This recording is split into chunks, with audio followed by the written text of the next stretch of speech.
ওম শান্তি 24 আগষ্ট 2020 প্ৰাতঃ মুৰলী। আজি বাবাৰ মহাবাক্য। মৰমৰ সন্তানসকল, সদায় এইটো আনন্দত থাকা যে আমি 84 চক্ৰ সম্পূৰ্ণ কৰিলোঁ। এতিয়া নিজৰ ঘৰলৈ যাওঁ। বাকী অলপ দিনৰ বাবে এই কৰ্মভোগ আছে। আজিৰ প্ৰশ্ন: বিকৰ্মজিত হ'বলগীয়া সন্তানসকলে বিকৰ্মৰ পৰা হাত সাৰি থাকিবলৈ কোনটো কথাৰ ওপৰত ধ্যান দিব লাগে? উত্তৰ: সকলো বিকৰ্মৰ ঘাই শিপা হৈছে দেহ অভিমান। সেই দেহ অভিমানত কেতিয়াও যাতে নাহে, এইটো ধ্যান ৰাখিব লাগে। ইয়াৰ বাবে বাৰে বাৰে দেহী অভিমানী হৈ পিতাক স্মৰণ কৰিব লাগে। ভাল আৰু বেয়াৰ ফল নিশ্চয় পোৱা যায়। শেষত বিবেক দংশন হয়। কিন্তু এই জন্মৰ পাপৰ বোজা পাতল কৰিবলৈ পিতাক সঁচা কথা শুনাব লাগে। ওম শান্তি। উচ্চতকৈ উচ্চ লক্ষ্য হৈছে স্মৃতি থকাটো। বহুতৰে কেৱল শুনাৰহে ৰুচি থাকে। জ্ঞান বুজি পোৱাটো বৰ সহজ। 84 চক্ৰক বুজিব লাগে। স্বদৰ্শন চক্ৰধাৰী হ'ব লাগে। বহুত বেছি একো নাই। তোমালোক সন্তানসকলে বুজি পোৱা যে আমি সকলো স্বদৰ্শন চক্ৰধাৰী হওঁ। স্বদৰ্শন চক্ৰৰ দ্বাৰা কাৰো ডিঙি নাকাটে, যিদৰে কৃষ্ণৰ ক্ষেত্ৰতো দেখুৱাইছে। এতিয়া এই লক্ষ্মীনাৰায়ণ হৈছে বিষ্ণুৰ দুটা ৰূপ। তেওঁলোকৰ স্বদৰ্শন চক্ৰ আছেনে? তেন্তে কৃষ্ণৰ হাতত চক্ৰ কিয় দেখুৱায়? এখন আলোচনী প্ৰকাশ হয়, য'ত কৃষ্ণৰ এনেকুৱা বহুত চিত্ৰ দেখুৱায়। পিতাটো আহি তোমালোকক ৰাজযোগ শিকায়। চক্ৰৰ দ্বাৰা অসুৰক বধ নকৰে। অসুৰ তেওঁক কোৱা হয় যাৰ আসুৰী স্বভাৱ আছে। বাকী মনুষ্যই হয় নহয় জানো? এনেকুৱা নহয় যে স্বদৰ্শন চক্ৰৰে সকলোকে বধ কৰে। ভক্তি মাৰ্গত কেনেকুৱা চিত্ৰ বহি অংকন কৰিছে। ৰাতি দিনৰ পাৰ্থক্য আছে। তোমালোক সন্তানসকলে এই সৃষ্টি চক্ৰ আৰু গোটেই ড্ৰামাখনক জানিব লাগে, কিয়নো সকলো ভাৱৰীয়া হয়। সেই সদৰ ভাৱৰীয়াসকলে ড্ৰামাক জানে। এইখন হৈছে বেসদৰ ড্ৰামা। এইখনক বিতংকৈ বুজিব নোৱাৰিব। সেয়াতো 2 ঘণ্টাৰ ড্ৰামা হয়। বিতংকৈ ভূমিকাৰ বিষয়ে জানে। ইয়াতো 84 জন্মক জানিবলগীয়া হয়। পিতাই বুজাইছে, এই ব্ৰহ্মাৰ শৰীৰত প্ৰৱেশ কৰোঁ। মই ব্ৰহ্মাৰ শৰীৰত প্ৰৱেশ কৰোঁ। ব্ৰহ্মাৰো 84 জন্মৰ কাহিনী জানিব লাগে। মনুষ্যৰ বুদ্ধিত এই কথাবোৰ উদয় হ'ব নোৱাৰে। এইটোও নুবুজে যে 84 লাখ জন্ম নে 84 জন্ম। পিতাই কয়, তোমালোকৰ 84 জন্মৰ কাহিনী শুনাওঁ। 84 লাখ জন্ম হোৱা হ'লে শুনাবলৈ কিমান বছৰ লাগি যাব? তোমালোকেতো ছেকেণ্ডত জানি যোৱা যে এয়া 84 জন্মৰ কাহিনী। আমি কেনেকৈ 84 চক্ৰ পৰিক্ৰমা কৰিলোঁ 84 লাখ হোৱা হ'লে জানো ছেকেণ্ডত বুজিব পাৰিলাহেঁতেন? 84 লাখ জন্ম নহয়েই। তোমালোক সন্তানসকলো আনন্দিত হ'ব লাগে। আমাৰ 84 চক্ৰ সম্পূৰ্ণ হ'ল। এতিয়া আমি ঘৰলৈ যাওঁ। বাকী অলপ দিনৰ বাবে এই কৰ্মভোগ আছে। বিকৰ্ম ভস্ম হৈ কৰ্মাতীত অৱস্থা কেনেকৈ হ'ব, তাৰ বাবে এই যুক্তি শুনাইছে।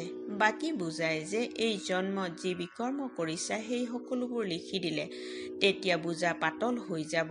জন্ম জন্মান্তৰৰ বিকৰ্মটো কোনেও লিখিব নোৱাৰে। বিকৰ্মটো হৈ আহিছে। যেতিয়াৰে পৰা ৰাৱণ ৰাজ্য আৰম্ভ হৈছে তেতিয়াৰে পৰা কৰ্ম বিকৰ্ম হৈ গৈছে। সত্য যুগত কৰ্ম অকৰ্ম হয়। ভগৱানো আছে। তোমালোকক কৰ্ম অকৰ্ম বিকৰ্মৰ গতি বুজাওঁ। বিকৰ্মাজিত চন অৰ্থাৎ বছৰ লক্ষ্মীনাৰায়ণৰ পৰা আৰম্ভ হয়। শ্ৰীৰ চিত্ৰটো বৰ স্পষ্টকৈ আছে। শাস্ত্ৰত এই কথাবোৰ উল্লেখ নাই। সূৰ্যবংশী চন্দ্ৰবংশীৰ ৰহস্যও তোমালোক সন্তানসকলে বুজিছা যে সেয়া আমিও আছিলোঁ। বিৰাট ৰূপৰ চিত্ৰও বহুত তৈয়াৰ কৰে, কিন্তু অৰ্থ একোৱেই নাজানে। পিতাৰ বাহিৰে কোনেও বুজাব নোৱাৰে। এই ব্ৰহ্মাৰ ওপৰতো কোনোবা আছে নহয় জানো, যিজনে শিকাইছে? যদি কোনোবা গুৰুৱে শিকাইছে, তেন্তে সেইজন গুৰুৰ কেৱল এজনেই শিষ্যটো হ'ব নোৱাৰে। পিতাই কয়, সন্তানসকল, তোমালোক পতিতৰ পৰা পাৱন আৰু পাৱনৰ পৰা পতিত হ'বই লাগে। এয়াও ড্ৰামাত নিৰ্ধাৰিত হৈ আছে। অনেকবাৰ এই চক্ৰ অতিক্ৰম কৰিছা, অতিক্ৰম কৰিয়েই থাকিবা। তোমালোক হৈছা অল ৰাউণ্ড পাৰ্টধাৰী, অৰ্থাৎ আদিৰ পৰা অন্তলৈকে ভূমিকা পালন কৰোঁতা। আদিৰ পৰাই অন্তলৈকে ভূমিকা অন্য কাৰোৱেই নাই। তোমালোককহে পিতাই বুজায়। আকৌ তোমালোক এইটো বুজি পোৱা যে অন্য ধৰ্মাৱলম্বীসকল অমুক অমুক সময়ত আহে। তোমালোকৰতো অল ৰাউণ্ড ভূমিকা আছে। খ্ৰীষ্টিয়ানসকলৰ বাবেতো কোৱা হ'ব যে সত্যযুগত আছিল। তেওঁলোকতো দ্বাপৰৰো মাজৰ সময়খিনিতহে আহে। এই জ্ঞান তোমালোক সন্তানসকলৰহে বুদ্ধিত আছে। যিকোনো লোককে বুজাব পাৰা। অন্য কোনেও সৃষ্টিৰ আদি মধ্য অন্তৰ বিষয়ে নাজানে। ৰচয়িতাকহে নাজানে, তেন্তে ৰচনাৰ বিষয়ে কেনেকৈ জানিব? বাবাই বুজাইছে যে যিবিলাক ন্যায়নিষ্ঠ কথা আছে সেইবিলাক চপাই উৰাজাহাজৰ পৰা সকলো ঠাইতে পেলাব লাগে। সেই মূল কথা অথবা বিষয়বোৰ বহি লিখিব লাগে। সন্তানে কয় কাম নাই। বাবাই কয় এনেধৰণৰ সেৱাটো বহুত আছে।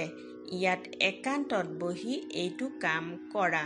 যিবিলাক ডাঙৰ ডাঙৰ সংস্থা আছে, গীতা পাঠশালা আদি আছে, সেই সকলোকে জগাই তুলিব লাগে, সকলোকে বাৰ্তা দিব লাগে। এয়া হৈছে পুৰুষোত্তম সংগম যুগ। যিসকল বিচাৰ বুদ্ধি সম্পন্ন হ'ব, তেওঁলোকে ততালিকে বুজিব। নিশ্চয় সংগম যুগতেই নতুন সৃষ্টিৰ স্থাপনা আৰু পুৰণি সৃষ্টিৰ বিনাশ হয়। সত্য যুগত পুৰুষোত্তম মনুষ্য আছে। ইয়াত হৈছে আসুৰিক স্বভাৱৰ পতিত মনুষ্য। এয়াও বাবাই বুজাইছে। কুম্ভ মেলা আদি যিবোৰ অনুষ্ঠিত হয়, বহুত মনুষ্য স্নান কৰিবলৈ যায়। কিয় স্নান কৰিবলৈ যায়? পাৱন হ'ব বিচাৰে। গতিকে য'ত য'ত মনুষ্যই স্নান কৰিবলৈ যায়, তাত গৈ সেৱা কৰিব লাগে। মনুষ্যক বুজাব লাগে, এই পানী কোনো পতিত পাৱনী নহয়। তোমালোকৰ ওচৰত চিত্ৰও আছে।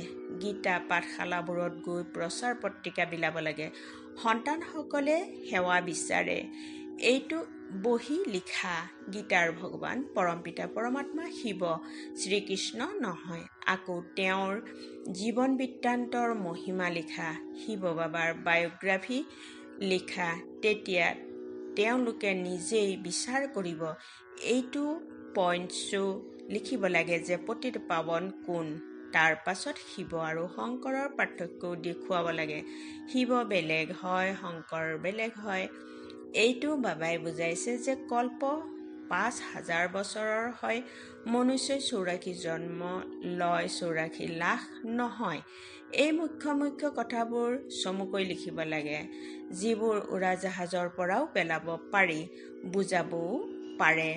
যিদৰে এই গোলক অৰ্থাৎ সৃষ্টিচক্ৰ ইয়াত স্পষ্টকৈ দেখুওৱা হৈছে, অমুক অমুক ধৰ্ম অমুক অমুক সময়ত প্ৰতিষ্ঠা হয়। সেয়েহে এই গোলকো থাকিব লাগে। সেইবাবে মুখ্য ১২খন চিত্ৰৰ কেলেণ্ডাৰো ছপাব পাৰা, য'ত সম্পূৰ্ণ জ্ঞান আহি যায় আৰু ছাৰ্ভিচ সহজতে হ'ব পাৰে। এই চিত্ৰবোৰ অতি জৰুৰী। কেনেকুৱা চিত্ৰ তৈয়াৰ কৰিব লাগে, কি পইণ্টছ লিখিব লাগে, সেয়া বহি লিখা।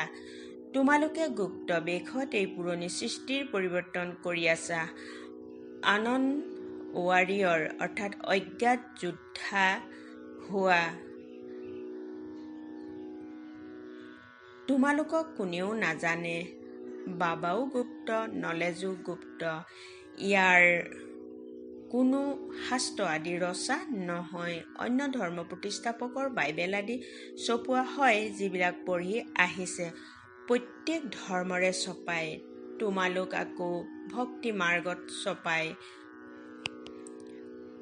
এতিয়া ছপোৱা নহয়, কিয়নো এতিয়াতো এই শাস্ত্ৰ আদি সকলো নাশ হৈ যাব। এতিয়া তোমালোকে বুদ্ধিৰে কেৱল স্মৰণ কৰিব লাগে। পিতাৰ ওচৰতো বুদ্ধিত জ্ঞান আছে। কোনো শাস্ত্ৰ আদি পঢ়ে জানো? তেওঁতো নলেজফুল অৰ্থাৎ জ্ঞানেৰে পৰিপূৰ্ণ হয়। নলেজফুলৰ অৰ্থ আকৌ মনুষ্যই বুজি লয় যে সকলোৰে অন্তৰৰ কথা জানোতা। ভগৱানে দেখা পায়, সেইবাবেতো কৰ্মৰ ফল দিয়ে। পিতাই কয়, এয়া ড্ৰামাত নিৰ্ধাৰিত হৈ আছে। ড্ৰামাত যি বিকৰ্ম কৰে তাৰ বাবে শাস্তি ভোগ কৰি গৈ থাকে। ভাল বা বেয়া কৰ্মৰ ফল পোৱা যায়। সেয়া লিখিত ৰূপততো একো নাই। মনুষ্যই বুজিব পাৰে যে কৰ্মৰ ফল পৰৱৰ্তী জন্মত পোৱা যায়। অন্তিম সময়ত আকৌ বহুত বিবেক দংশন হয়। মই এইটো পাপ কৰিছোঁ, সকলো স্মৃতিলৈ আহে। যেনেকুৱা কৰ্ম তেনেকুৱা জন্ম পাবা। এতিয়া তোমালোক বিকৰ্মজিত হোৱা, সেয়েহে এনেকুৱা কৰ্ম বিকৰ্ম কৰিব নালাগে। সকলোতকৈ ডাঙৰ বিকৰ্ম হৈছে দেহ অভিমানী হোৱাটো। বাবাই বাৰে বাৰে কয়, দেহী অভিমানী হৈ পিতাক স্মৰণ কৰা। পবিত্ৰটো হৈ থাকিবই লাগে। সকলোতকৈ ডাঙৰ পাপ হৈছে কাম কটাৰী চলোৱাটো। ইয়ে আদি মধ্য অন্ত।